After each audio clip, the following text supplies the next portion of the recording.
तो यहाँ पे बज चुके हैं दोपहर के 2 और मैं बैठ के ये सोच रही हूँ कि मैं अब क्या करूँ। फिर मुझे याद आया कि मैंने अभी खाना तो खाया ही नहीं है, इसलिए मैं मुँह बना के अब चल पड़ी हूँ किचन में। अब मैं यहाँ पे खाना लगा रही हूँ, खाना लगाते लगाते मुझे याद आया मुझे आपको अटेंशन भी तो देना है। तो मैं आपको देख के अपनी गंदी सी स्माइल दिखा के फिर खाना लगाने में लग गई हूँ। मुझे यार ये समझ नहीं आता कि आखिर पूरा दिन खाली रह के मैं करूँ तो करूँ क्या। काम होता भी है तो भी मुझे लगता है कि मैं शाम को कर लेती हूँ, जबकि मैं पूरा दिन खाली रहती हूँ। समझ में नहीं आ रहा, आप ही लोग बता दीजिए मुझे, आप लोग करते क्या हैं पूरे दिन खाली रह के।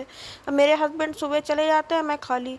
अब मैं खाना लगा के जा रही हूँ किचन, सॉरी किचन में नहीं, रूम में खाऊंगी यार। तो मैं जा रही हूँ रूम में। मुझे याद आया कि मैंने पानी तो लिया ही नहीं है, तो मैं पानी लेके बैठी हूँ खाना खाने, अपने झाड़ू जैसे बालों में ये मगरमच्छ छिलगा के।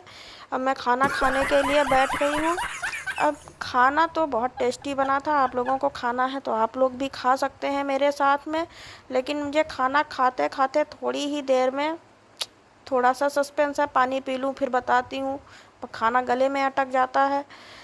तो फिर पानी पीते पीते जैसे ही खाया वैसे ही मेरी दाढ़ में हुआ जोरों का दर्द। इस दाढ़ ने तो मुझे परेशान ही कर रखा है, जो कि मेरी अकल की दाढ़ निकल रही है। जैसे तैसे मैंने खाना अपना फिनिश किया, पानी पिया। अब खाना खाने के बाद मेरा वजन बढ़ जाता है, मुझे तो लग रहा है 20-30 किलो। फिर मेरा उठने का मन ही नहीं करता है। सोच रही हूँ मैं उठूँ कैसे, काश कोई होता जो बर्तन मेरे धुल देता। लेकिन कोई तो है नहीं, सोचा मजबूरी में मुझे ही उठना है।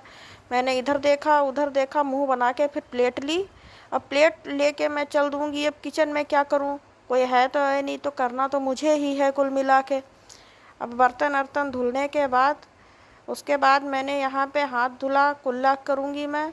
अब ये देखिए, आपको तो पता नहीं होगा कि खाने के बाद कुल्ला भी किया जाता है, देख लीजिए मेरी वीडियो से, कुछ सीखिए मुझसे। अब मैं जा रही हूँ किचन में, अपने 1-2 बर्तन जो मैंने खा के जूठे कर दिए हैं वो दूसरा तो आएगा नहीं धुलने, वो मुझी को धुलने हैं। ये भी बड़ी दुख की बात है, ज़िंदगी में इतने ही दुख हैं कि मैं क्या ही बताऊँ आपको। हर काम मुझे खुद ही करना पड़ता है, घर में कोई होता ही नहीं है। अब 2 थालियाँ बताओ, इतना बड़ा काम है वो भी मैं खुद ही कर रही हूँ। अब मैंने बर्तन धुल के रखने के बाद मुझे एक काम अभी और करना है, वो भी आपको अभी दिखा दूँगी मैं। लोग कहते हैं कि अकल पहले ही आ जाती है, मेरी अकल की दाढ़ अब निकल रही है, सब मुझसे यही कह रहे हैं। मुझे ये लग रहा था कि तभी तुम्हारे अंदर अभी अकल नहीं है। तो सोचा कि पानी लेके नमक डाल के थोड़ा सा मैं कुल्ला कर लूँ, तो हो सकता है मेरी अकल की दाढ़ में थोड़ा सा आराम मिल जाए, जल्दी निकल आए अकल की दाढ़, तो मेरी अकल भी जल्दी आ जाए। लेकिन क्या ही करूँ, ज़िंदगी में इतने दुख हैं कि मैं आपको बता नहीं सकती हूँ। अब मैंने ये उंगली डिप डिप करके मैंने देख लिया, पानी हल्का सा गुनगुना हो गया। मैं जा रही हूँ अपने कुल्ला करने।